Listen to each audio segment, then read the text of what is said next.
Entourez-vous de gens positifs. On est déjà entouré de beaucoup d'éléments négatifs dans la vie. Les gens, les médias, cela suffit. Ils sont convaincus qu'il est impossible d'emprunter et d'investir, à moins d'être riche ou d'avoir une excellente situation. Si c'était le cas, comment pourrait-on évoluer? On devrait accepter de stagner à vie? Non, il faut oser avancer.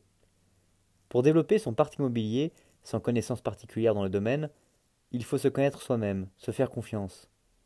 La plupart des gens m'ont dit: c'est bien ce que tu as fait, mais avec mon salaire, c'est impossible d'acheter plusieurs appartements. Ah, et tu t'es demandé pourquoi c'est impossible? Je ne gagne que 1 500 € par mois, et je n'y connais strictement rien en immobilier. Surtout, tu es entouré de personnes négatives.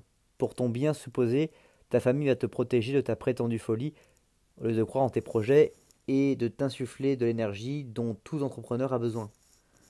Au moins 90% des gens sont négatifs. Si on est entouré de gens positifs, on aborderait les investissements immobiliers autrement. Tu crois?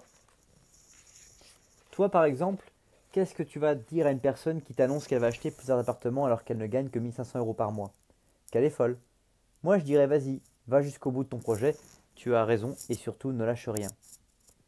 Savoir s'entourer des bonnes personnes est important. Ainsi, il faut bien évaluer les charges que l'investissement va générer, ainsi que la manière de les financer.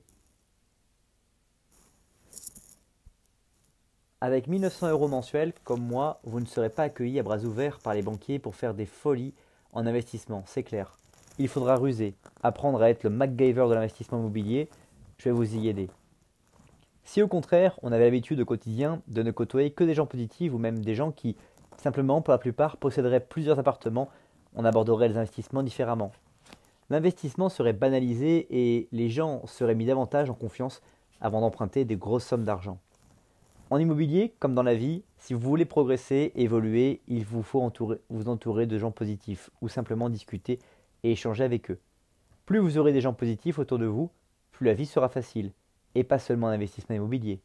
C'est valable aussi pour ceux qui veulent créer leur entreprise, s'installer à leur compte ou voir plus grand en sport et même plus globalement, il s'agit d'une philosophie de vie. Parlons de vous, futur investisseur. Comme je le disais au début, il faut apprendre à vous connaître. Je suis persuadé que vous êtes encore une personne un peu négative, mais en passe de devenir positive. Petit test. Que répondriez-vous à un proche qui viendrait vous annoncer qu'il veut acheter 5 appartements, voire 10, alors qu'il n'a aucune connaissance en immobilier? Réponse d'une personne négative, 90% des gens: t'as perdu la tête? T'es fou? N'importe quoi. C'est trop risqué. Tu n'y arriveras pas.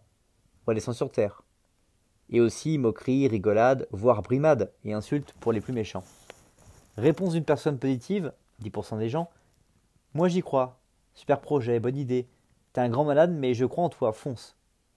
A contrario, si je me suis trompé sur vous et que vous êtes une personne positive, mais que vous n'êtes pas intéressé par le fait de posséder plusieurs logements, alors n'investissez pas, au risque d'en être dégoûté et de faire des erreurs financières.